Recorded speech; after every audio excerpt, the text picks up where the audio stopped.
Welcome back to the Hutch and Huber Podcast. It's been a while since episode 3. I'm Huber, and this is Hutch. And the reason it's taken a while is we've been starting back up with school and cramming in our summer reading. At least I know I have been, so.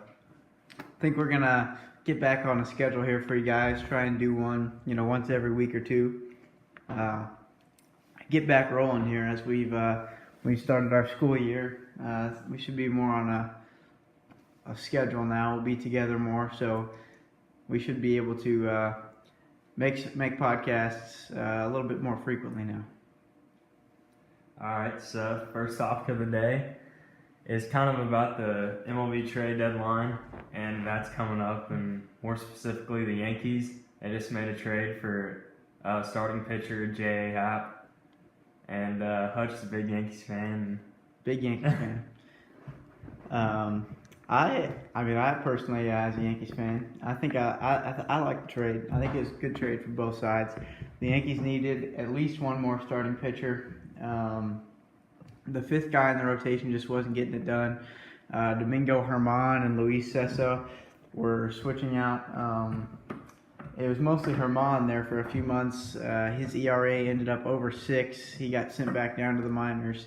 It was time for the Yankees to acquire a fifth starter, eat up some innings, help save some arms for the postseason. Honestly, I agree with him. I'm not a huge Yankees fan, but from what it looks like on the outside, they needed some starting pitching, and they really only have Sevy and CC Sabathia, and Sonny Gray is kind of... Tanaka's been very good. Well, he's pretty good too, but Sonny Gray's been on and off, and they need a more consistent pitcher. He hasn't even been on and off. He's just been off. He has had 3 good starts in a row now, but Sonny Gray has become one of my least favorite humans to walk the earth. I'm still holding out a little bit of hope now. It's a little harsh with the 3 good starts. Well, you know what? It needs to be harsh after watching him just melt away on the field on the pitching mound this season, and I feel like every time I look at the TV on days he's pitching, he's giving up runs. The Yankees gave up a lot for him last year around this time during the deadline. Yeah, well, that's the past. This is this deadline. Happ isn't the guy who's going to start game 1 or 2 for you in the postseason. Maybe not even 3 for the Yankees. I think Severino and Tanaka and Sabathia are probably all ahead of him. He might pass Sabathia, but overall, we just needed another guy to throw on that 5th day instead of Germán or Cessa, and he is going to help eat up some innings. Wasn't he the Blue Jays number 2 starter? Because Stroman was number 1. Right. I think he was 2. Yeah, and the Yankees gave up Billy McKinney and Brandon Drury, 2 prospects. They're not. They were high prospects, but not. Especially in the Yankees organization, the Yankees might have the best minor league system in baseball, but they're good prospects and they're good players. But the reason I don't mind giving them up as much is because Billy McKinney, he's an outfielder, and there's not even room for Clint Frazier to come up and play for the Yankees right now, and Frazier's ahead of him on the AAA squad in Scranton. So there's not really that much room for McKinney to play in the first place anytime, in the next few years. And Brandon Drury, the same thing. Gleyber Torres and Miguel Andujar they're both ahead of him. So there's not really any room for either one of them to play in the near future. So I don't mind giving up either one of them. Yeah, so they don't need them, so just trade them for the positions they do need, because they are contending for the World Series. Which brings us to our next topic. Can the Yankees catch the Red Sox in the division? Personally, I don't think 4.5 games back. I don't think they can, because the Red Sox they're such a good team. They're such a hot team. I think they're both going to win a lot more games, but they're going to kind of cancel each other out. They're going to be close, but the Yankees won't catch them. Well, I agree that right now I don't think the Yankees will catch them, but I think they definitely have a chance to catch them. They're only 4.5 games back, and they still have 10 games left against the Red Sox. That's a lot of games. Including the last 3 of the season at Fenway Park. I think the division's going to be decided in that series at Fenway in the last 3 games of the season. It's in Fenway though, so It is in Fenway, and that will be a sold-out crowd, I'm sure, for those last 3 games if the division's close. But I still do think that the Yankees have a chance. all right. So moving on to the next topic. So who would be your top 5 in the American League? Because the National League is not very good this year, to say the least. So whoever comes out of the American League is gonna win the World Series. Yeah, well, that's not necessarily true. 7-game baseball series. It's highly, I don't want to be cliche, but anything can happen. but it's highly possible. So give me your list, your top 5 teams in the AL right now. Well, I don't know about right now. I think if I'm ranking the top 5 teams in the American League to my top 5 favorites to win the American League and move on to the World Series, I think right now I'm taking the Red Sox first. You heard it here, folks. Yankees fan picking the Red Sox. I'm reluctantly picking the Red Sox right now. Things could change in just a couple weeks. But second, second I'm going to take the New York Yankees over my 3rd place team, the defending champion Houston Astros, because I think the Astros have major bullpen problems. I think they have one of the worst bullpens in the league, and they're going to need to address that issue at the trade deadline, which they haven't yet. So unless the Astros address the issue in their bullpen, I'm going to take the Yankees, who have the best bullpen in the league, second. I'll take the Indians 4th. I think a lot of people just group together those top 3 teams, the Yankees, Red Sox, Astros, but I think the Indians aren't that far behind. I would say the drop-off is after the Indians at number 5. There's a little drop-off after those top 3, but then there's a major one. I still think the Indians have a decent chance to come out of the AL, though. And then 5th, I'll take the A's over the Mariners. But 5th is somewhat irrelevant to me. All right. Actually, while we're talking about the Indians, what do you think about the trade they just made for reliever Brad Hand? I didn't like it. I mean, the Indians, their bullpen hasn't been great either. But Andrew Miller's been injured. He should come back this season. He's one of the best relievers in the league. Former Yankee, yes. With Andrew Miller coming back, I know the Indians' bullpen isn't great, and they probably did need to add a bullpen arm. But I think giving up one of their top catching prospects in baseball. He's their number one Indians prospect. One of the top catching prospects in baseball, Francisco Mejia, was just giving up too much for a reliever whose WAR is literally his WAR is .1 this year. He's a good relief pitcher. His ERA is 3.02, but I think giving up Francisco Mejia was too much. Yeah, and I know the Indians are contending. As you said, you think they're the 4th best team, the 4th team you think to win the AL, move to the World Series, but I don't think that's going to be the difference maker in them winning or losing in the ALCS. Right. I mean, it could definitely play a factor, but I just don't think that giving up your future catcher, who could possibly a future All-Star catcher, is worth getting a right-handed relief arm. Well, they did have Yan Gomes catching, and he made it to the All-Star game. Yeah, Yan Gomes. He's getting a little bit older, though. Yeah, they're going to need Mejia. I mean, you would have thought fairly soon. So I just thought they gave up too much. And Sterling is saying now that they gave up too much. Don't let him fool you. I talked him into that. He said that I said the Padres won the trade. No, he didn't. Not a week ago. Like when the trade happened, like 3 or 4 days ago, he was very adamant that it was a good trade for the Indians. Hey, whatever you say. All right, so my top 5 is very similar to his. I'd definitely have the Red Sox number 1, but I have the Astros at number 2. I think the Yankees might be a better team than them, but to win the World Series, I think the Astros have a little bit more experience in the postseason right now. Maybe. I mean, they won the World Series last year, so yeah, but the Yankees took them to 7 games in the ALCS. Well, they took the Dodgers. The Dodgers took them. Oh, so they have 7 games more experience, and that's why you're taking them over the Yankees. Well, That's your reasoning? Well, they did beat them last year, and they won the World Series. They did beat them last year. But I think the Yankees are obviously the Yankees are better. The this Yankees year got than a they lot are. better than the Astros got better. And the Astros have bullpen problems, and I think the bullpen is And pitching, and your bullpen depth is very important in the postseason. Ken Giles got did he get sent down to the minors? I think I'm not sure. because I know he's been pitching pretty horridly. I'm very confident in the Yankees not giving up very many runs in the postseason. They've got so much bullpen depth. Their starters don't have to go too deep into games because of how great the bullpen is, especially now with the addition of Zach Britton, which is another good trade. I thought for the Yankees. I thought the Yankees have had a good trade deadline so far. All right, and then the round out mine is the same. At 4th, I'd have the Indians, and then it doesn't really matter who 5 is, but I'll just say the A's because they're having a pretty good season, better than what most expected. That is true.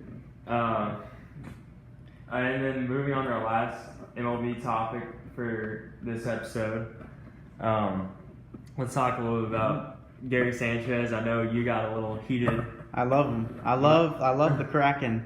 You know, release the Kraken and all that. I love Gary Sanchez, and he's one of the best hitting catchers in Major League Baseball, if not the best hitting catcher in the bigs.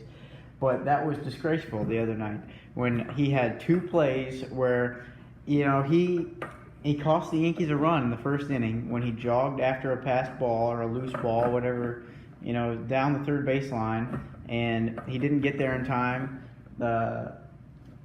Again, it was against the Rays. The Rays runner, I forget who it was, on third base was heads up. He came in, scored the run. We lost the game to the Rays, a team we should beat.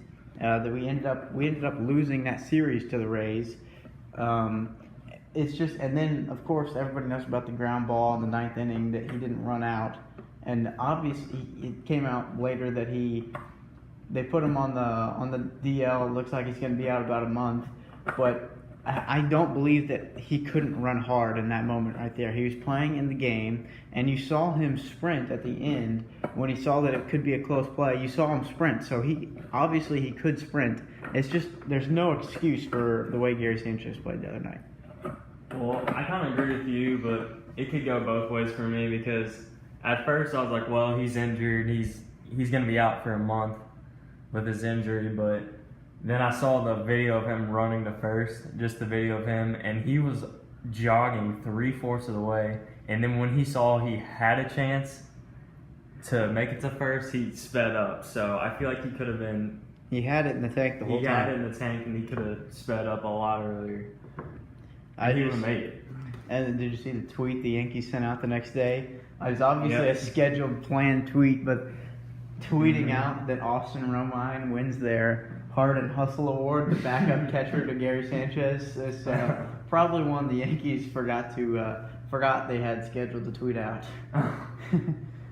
I think they definitely planned that. Well, it was planned before the Gary stuff happened. Anyway, switching gears a little bit from the MLB over to college football. Coming up on the college football season here soon. So, I'm a Kentucky fan. He's an IU fan. So, football isn't always the greatest time of year for our athletic programs, for more basketball schools. But we do get into the football, so we're going to try and break down Kentucky and Indiana's football schedule to you and maybe give you a record prediction. All right, you want to go first? Yeah, I can. We can break down Kentucky's schedule first. I think, first of all, success for Kentucky this year, I think, would be 6 wins, making a bowl game. You have to keep that streak of making a bowl game. Kentucky's won 7 games the last 2 years, but last year honestly didn't feel like that great of a momentum-building year because they should have won 9 games. If they cover receivers, they beat Florida, and for some reason, they just never seemed to be able to stop Ole Miss one time that whole day. They had that game won as well. So I mean, Kentucky football feels like kind of a make or break year for Mark Stoops for me. I think if he wins 6 or 7 games, he's in a really good spot with the fan base. But if he only wins 5, I think the fans might turn on him a little bit. So that's you're saying they're gonna go 9-3. I mean 6-6 on them. I think if I'm predicting today, I see 6 wins on this schedule, but it could also easily be 5 or 7. I see wins against Central Michigan, Murray State. I think we win one of the 2. We play back-to-back at home against Mississippi State and at home against South Carolina. We've beaten South Carolina 4 years in a row. I see us winning one of those 2 games. If I had to choose right now, I'd say South Carolina. I see us winning at home against Vanderbilt. I see us winning on the road at Tennessee and beating Middle Tennessee State. But I think there's really only one game this year that Kentucky cannot win, and that's against Georgia. But I think they could win at Louisville. They could win at Missouri. Another game, they can't win at Texas A&M. That's another loss for sure. And I mean, they could win at Florida, but that's not going to be easy either. But I think if I'm choosing right now, I'm going to say 6 wins for Kentucky this year. 6. So would you say that's a successful season? I would say 6 wins is a successful season because this is a tough schedule. At Texas A&M, you've got Georgia on the schedule. The schedule just doesn't line up great for Kentucky because some games that you could, if you had these teams at home, you'd be able to beat them, like Missouri. But once you go on the road to Missouri, that's a much tougher game. Once you go on the road to Louisville, that's a much tougher game to win. And so I think I see 6 wins there. All right, when's the first game for Kentucky? September 1st. September 1st. All right, same for Indiana. All right, so for IU football, for about the past 8 years, the schedule always looks like, all right, there's some 2 or 3 cupcake games early on we could win. Right. Sometimes we lose them. But the past few years, we always start out, we won about 3 non-conference games or sometimes 4. You're saying, man, we can make a bowl game. We're 3-1 or we're 4-2. And then the latter half of the schedule is all really tough conference games against teams like Ohio State or Michigan and Penn State, which we should have beaten Ohio State once, maybe twice. But, it's just Indiana football. So my prediction is kind of the same as Hutch's. If they won 6 games, it would be a successful season to get back to a bowl game. And I'm really excited for this season because Tom Allen, I think he's going to be better than Kevin Wilson, our previous coach. And I'm honestly really excited because we've got the Mr. Football from Indiana, and we've got we got a quarterback transfer from Arizona who's really good. Should be our starting quarterback. But there's already 3 games we're not going to win: Ohio State, Michigan, and Penn State. But looking at the first 5 games at FIU, that's a win. Against Virginia, they're like the worst Power 5 football team besides Kansas. And then you got Ball State at home, that's a win. And then at home against Michigan State, that's probably a loss. And then at Rutgers, so potentially we could start off the season 4-1, which is really good. So 6-6 is a successful year for us, same as you guys. I think I was looking at Indiana's schedule. I think I would choose 6-6 for them as well. I think for Indiana, it seems like it comes down to if they can beat Maryland or Minnesota. Maryland, and then Minnesota. Purdue in the old Oaken bucket. They've got to beat Purdue. Maybe I'm not sure how good Iowa's going to be this year. If they could beat Iowa, I think I would take 6 wins for Indiana this year as well. But you were talking about Indiana's new coach. Do you think there's some more fan excitement around the program now that he's got a new head coach? A lot more, and he's a lot. I think he's a lot more likable too. Yeah, Kevin Wilson did not seem like a likable guy to me. No, he wasn't. And he's at Ohio State now. All right. Yeah. What is he? The defensive coordinator? He's the offensive coordinator. All right. Now moving on. We've got one more sports topic, but not really a sports topic. This is the one I'm most excited for. The Ringer did a story about if you had to go to a desert island, what 5 guys in sports would you take with you? So we're gonna do the same thing here. We're gonna do a draft. I'll give Huber the first pick. So this is about survival. If you want to survive on a desert island, what guys are you taking with you? All right, so First pick. the number 1 pick. I'm not just gonna take all guys that you can't think about physically. Like, you could draft 5 super strong, fast guys, but also you gotta think about who would help everyone get along and help keep everyone alive and not make anyone turn on each other. So, with the number 1 pick, I took Joel Embiid because he's super tall. He can go up and grab coconuts, and he could go and beat up animals if need be. But he's a guy that's going to be energetic and keep the group laughing and having a good time, even though you're on a deserted island. Joel Embiid's he's gonna find a way to tweet. He's kind of an all-around guy. That's a good pick.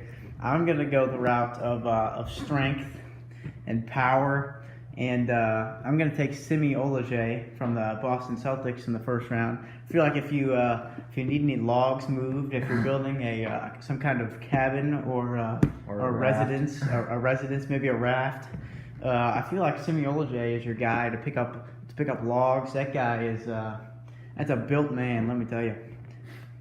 Third pick. All right, with my pick, going around with another NBA player.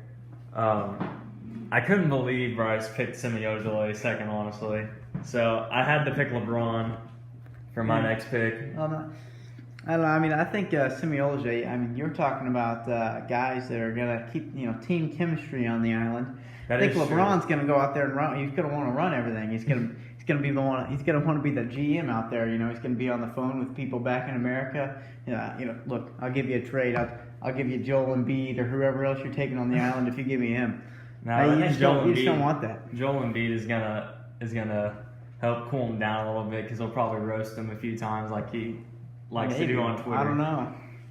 I mean, I think LeBron is just gonna. Olajuwon's a better team chemistry guy. Olajuwon knows his role, and he's gonna keep. My team is definitely more full of hotheads and dudes with big egos and Hutch's team. I'm keeping my egos down. All right. I've got a strategy to this. Who's your second pick? My second pick, I'm going to take Evan Gaddis. Because when you're talking about survival, I mean, Evan Gaddis has that beard. I feel like, he looks like a caveman. It looks like a caveman. I feel like guys with beards like that, you can trust them. They know what they're doing out there, surviving. Evan Gaddis, he doesn't wear any batting gloves. He's a tough guy. I feel like he knows what he's doing out there in the wilderness. Maybe get us some food. I feel like he can hold his own out there. And he's a tough guy because he doesn't use batting gloves. I just said that. Oh, you did? I did say that. Yeah. Sorry. Zoned out a little bit. All right, my third pick. I kind of got this idea from Hutch. He said, what happens when you run out of bullets? Your gun runs out of bullets. You can't shoot animals anymore. So I was thinking about pitchers to take, so I was going to take Noah Syndergaard from the New York Mets. He throws around 97, 98 miles an hour. And so, he can pick up a rock, and he probably could kill some animals with how fast he throws objects. Yeah, give him a rock. He'd go out there and throw some bullets. That's why I'm taking a roll to Chapman with my next pick. I'm not really sure why he took Syndergaard over Chapman. He's talking about Syndergaard throwing 97, 98. Syndergaard's got some two-seam on it, so, it might be right when it gets on the animal, it cuts in. So the animal doesn't really know, so it's harder to get out of the way. Yeah, I don't know. Dodge. Maybe. Well, I think I'm going to take Chapman's 101 over Syndergaard's 98. Well, it's only 3 miles an hour of a difference. I can deal with that. 3 miles an hour? You got to think about how long a mile is. That's what a mile's like 5,280 feet. So you're looking at over 1,500 feet, per hour. It's kind of a lot. When you really think about it. Not 1,500, 15,000. Yeah. Okay. I don't understand your logic, but Noah My Syndergaard's a lot. logic is that 101 is better than 98. Well, Aroldis Chapman wears a turtleneck, and I don't trust people who wear turtlenecks. It is going to be hot for Chapman out on that island. He's always sweating. And then Noah Syndergaard's got the flow too, so I really respect that. Yeah. He's got a lot of hair. It's a decent flow. And his nickname's Thor, so he's my. Get him a hammer. All right, so with my fourth pick, so all three of my guys had pretty strong dudes, but my fourth pick, I'm taking a guy, one of my favorite MLB players, Billy Hamilton from the Cincinnati Reds. Definitely the fastest guy in the MLB, and if you want an animal to be chased, you're trying to catch I don't know what kind of wild animal is super fast in an island. Cheetah. Not really sure if they live on islands, but something of that sort. Leopards. Billy Hamilton's fast enough to go run after him and maybe hold him back or tackle him. Hold him back. And then you got a LeBron coming up after him and beating him up. So they got the 1-2 punch. I like it. Well, with my next pick, I think I'm going to take my Joel Embiid, basically, and take a guy that's going to have some fun down there, keep everybody loose, and that's DeMarcus Cousins. DeMarcus Cousins likes to have fun. I think he's going to be, he's going to be on that island. He's, a lot of people are going to be mad to be on that island. DeMarcus Cousins is going to find a way to have fun. Well, I think he's going to eat all your food, which is going to be, I don't know, that might not go well. Is that a DeMarcus Cousins fat joke? It is a fat joke. I don't know if that's going to go well with the other survivors, but... Well, I think LeBron's going to be down there wanting his kale cake and whatever else is in his diet.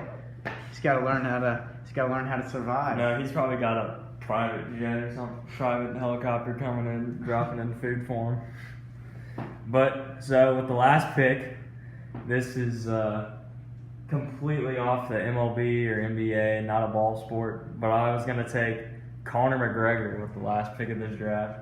He would beat anyone in a fight one-on-one. So, if you get to the island and you figure out there's some native islanders there, you need Conor McGregor in a fight? Yeah, I mean, if you got some tourists or... DeMarcus Cousins is my guy for that fight. No, you know what? All of my guys can fight. We got a good fighting crew on my team. But Chapman, he's not very... Try throwing those rocks. Chapman's arm is like a gun. Chapman's arm is like a rifle. But a fist fight, give him some rocks. Evan Gaddis. Chapman doesn't need to be in a fist fight. Chapman can sit up in the trees and it's like a sniper. Just throw rocks at people. But Evan Gaddis, he can't move. He just sits there. Evan Gaddis, I told you about my beard theory, which goes into my next pick, Aaron Baines, the Australian. So I feel like he knows if it's a beachy island, Australia's kind of a beachy place. I feel like Aaron Baines knows his way around the beach and the ocean. He's also got the beard, so Aaron Baines is my last pick. All right. So overall, how would you describe your starting five to take the deserted island? My team is strong. I've got 4 really strong dudes. Chapman's strong too. We've got 2 guys with beards. DeMarcus Cousins has a beard too, but that's not the kind of beard I'm talking about. I'm talking about the long, kind of scraggly beard, the mountain man kind of beard. So we got a couple guys with beards. We got some tough dudes. I feel like we can take anybody in a fight. We can find ways to get food, kill some animals, get some meat. And DeMarcus Cousins is going to keep everybody loose and have fun. What about your team? What's your team dynamic over there? Kind of the same. Joel Embiid's going to loosen everything up and have fun. But the one downfall of my team could be the ego of LeBron, Conor McGregor, and Joel Embiid all going at each other. That is a lot of egos, especially LeBron and McGregor. MGregor's ego is probably worse than LeBron. But yeah, I was getting ready to say that. And then Billy Hamilton and Syndergaard will be off to the side, just hitting. Syndergaard will be asking for a trade, just like he is. He doesn't want to play for the Mets. He doesn't want to be on this island with McGregor. Billy Hamilton might run away or something. But that's the one downfall possibly. But overall, my team is super strong. We can chase you down. But not as strong as my team. Okay. Almost as strong. But we have funnier guys, faster guys, and we have better fighters. I don't think you do have better fighters. I think my team. I have the would take best your team fighter to in the fight. world, Conor McGregor. Maybe. Yeah, I mean, I don't. You have the best overall player, but my team works better together. We've got a couple of, we've got Chapman, the thrower. We call him the sniper. We've got a couple of ground guys. I feel like Gaddis, he's from Australia. Or not Gaddis. Baines knows. He's from Australia. He knows his way around the water and the ocean. So we've got a aquatic guy, something. I don't know what you call it. Yeah. So this brings us to the last topic. Our non-sports related topic of the day. Non-sports related topic of the day. This one isn't a very long one because I think we agree on this one, and I think most all Americans would agree on this. This is about the days of the week. I think we would both agree that America is the greatest country in the world, right? There's a little bias there, but without the bias, it still is. I still think America's the greatest country in the world. It is. But anyways, there's one thing that America's a little bit behind on. The days of the week. See, in America, we started on, for all of our international listeners, I know we have a big international presence in the Hutch and Huber community. So, our week in America starts on Sunday and ends on Saturday. Now, the system that I would propose is the system that the Spanish have, down in Mexico and all those Spanish countries. The week starts on Monday and ends on Sunday. So if you really think about it, that's kind of what we're already doing. It's just not official. So I feel like that's the way it should be. Yeah, you go to school. The business week starts on Monday. School week starts on Monday. Everything.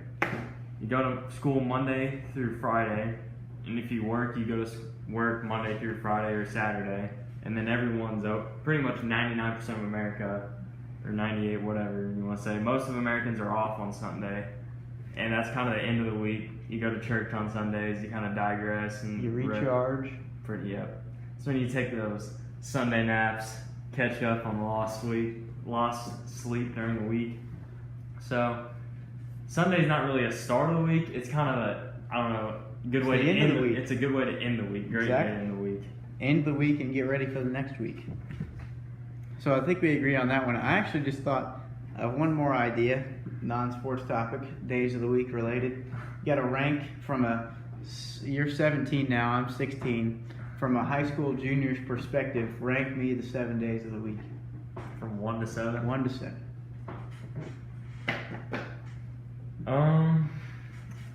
I would say that... I think there's a clear number 1.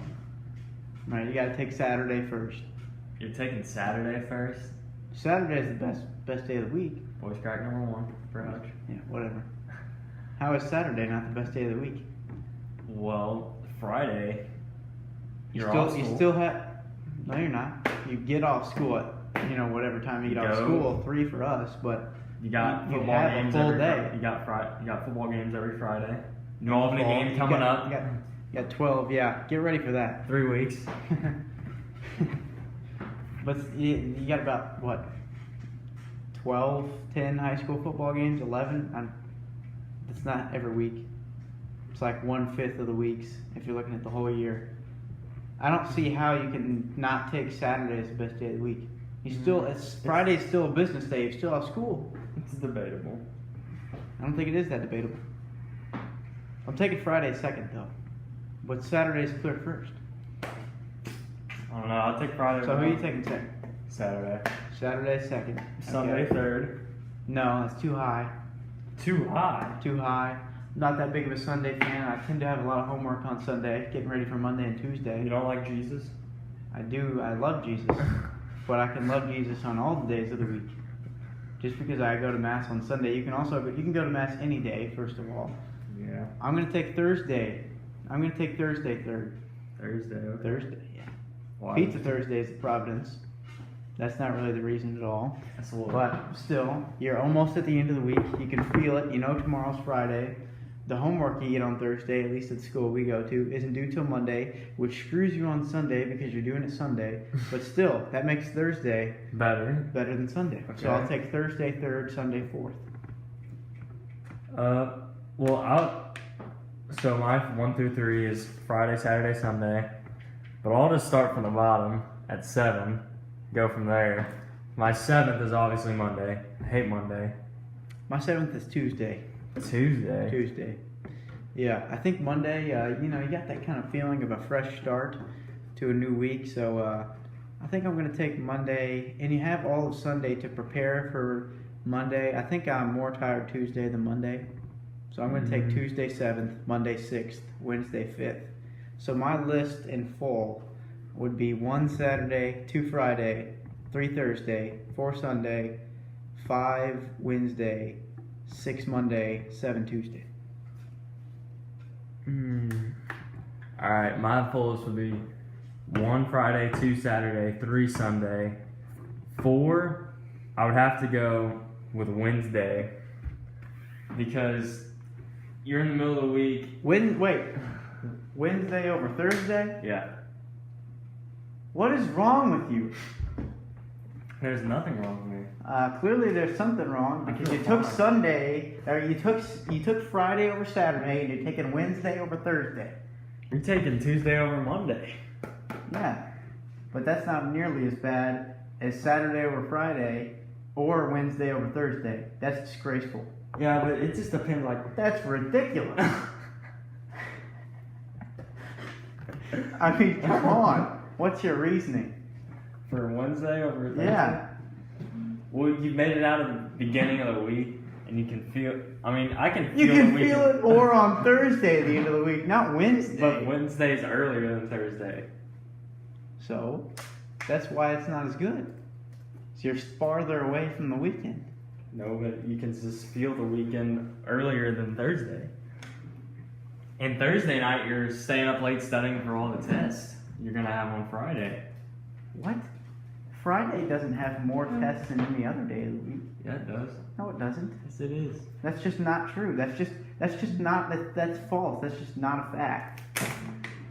It's Doesn't make scientifically any proven. sense. Like, my whole Thursday is better than Wednesday because Friday at 3 o'clock is closer on Thursday than it is on Wednesday. I think that's clear. What's your 5 through 7? 5 would be Thursday. Ridiculous. Thursday. 6 is Tuesday. 7 is Monday. I mean, I just can't believe you got Thursday 5th. That's ridiculous. I can see you taking Sunday over Thursday. It's ridiculous. But Wednesday over Thursday, that's ridiculous. It's crazy you have freaking Sunday over Thursday. I don't have Sunday over Thursday Thursday. over Sunday. No, because Sunday is so homework filled. No. I mean, that's just... I don't even know what to say. I don't even know what to say, guys. I don't know what to do with this guy. We might have to end it here. That's the end of the podcast. See you later.